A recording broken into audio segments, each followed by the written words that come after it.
it's Canterbury Trails Farm, and today I am making what is known as Hasselback baked potatoes.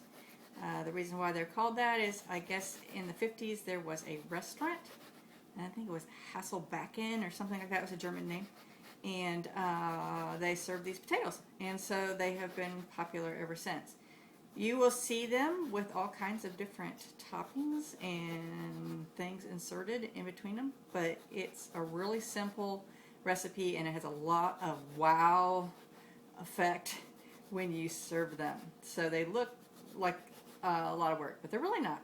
So first thing you want to do is you want to get yourself, you count on basically one potato per person.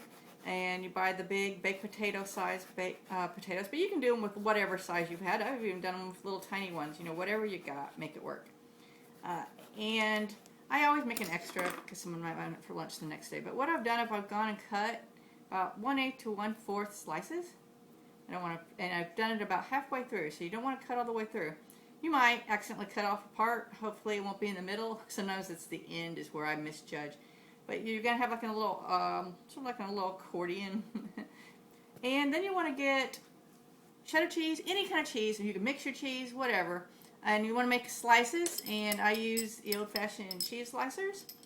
I don't know if these are available in regular stores. I pick them up in antique stores. And you're just going to, I start in the middle because I don't have enough cheese for every slice, because that would be a really lot of cheese, and cheese is not cheap. And I start in the middle, and then about every 2 slices, I'm going to put a piece of cheese in there. If you hear something meowing, it's my one cat, Tiny, because he loves cheese, and I've already given him a piece, so don't let him fool you into thinking he's being neglected. And then at the last one, I'm going to go ahead and split this one in half, so I can stick it in a couple bit more there. Alright, there we go. I'll put that in my tray, and I have already done, I've got 5, because I've got 4 people eating, I'm doing 1 extra. Set that aside over there. Now I want to get I'm going to melt a stick of butter, and I'm also going to be using some olive oil as well, just to top it off. The butter is more for the sauce that we're fixing to make for the flavoring, and while my butter is melting, I'm going to use a basting brush, and I'm just going to coat them with olive oil. So I'm just going to pour a little olive oil into a bowl. And I like these new silicone brushes just because, I don't know, the old brushes, even though I've had plastic ones and stuff, they just seem to get sort of grody after a while. These silicone ones wash up really good. So I'm just going to coat the potato with the olive oil. This is just going to help it crispier, what am I trying to say? It's crispier skin on it while it's cooking. Now, 1 stick of butter is good for about the amount of potatoes that I have. If you're doing a whole bunch more, you're probably going to need, I would figure, a stick per 4 or 5 potatoes. So I've melted it. I'm just going to add a little bit of parsley, and mostly I'm putting the parsley in because I grow my own parsley and I've got a ton of it, so I want to use it in things. I'm going to add some pepper, and some salt, and this garlic is almost gone, garlic powder. You can do almost any seasoning that you like. I'm going to do just regular seasoning. I'll put a little in there. Seasoning, salt, I'm going to sprinkle on top of the potatoes when I get ready to do that. So I'm just going to mix all that up. I'm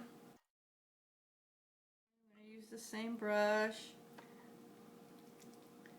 that I was using. I'm really trying to make sure I get it down in the cracks, because this has more of the flavor in it and stuff. If you have any extra, you can just put it in the refrigerator until it's time to serve the potato, and you can always warm it back up. Put it in a nicer little container, and then people can add it to their potato if they want. Sprinkle it. You don't have to do this. We just really like seasoning salt, and I make my own, and I have a video on that, of course. And I'm just going to sprinkle it on top.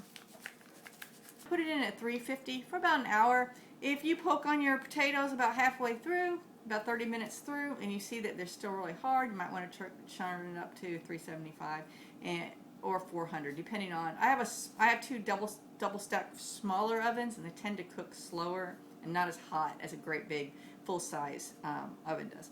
So I'm going to stick this in. I'm not going to cover it up unless like I said, I'm going to check back in on it, and if it looks like it's burning, then I'll cover it with foil.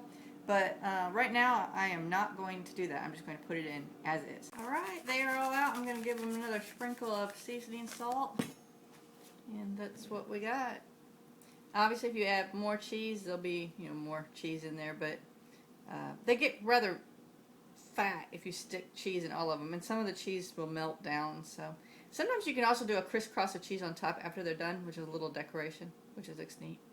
So I'll post some pictures of what it looks like with the dinner. And this has been Canterbury Trails Farm with Hasselback Potatoes.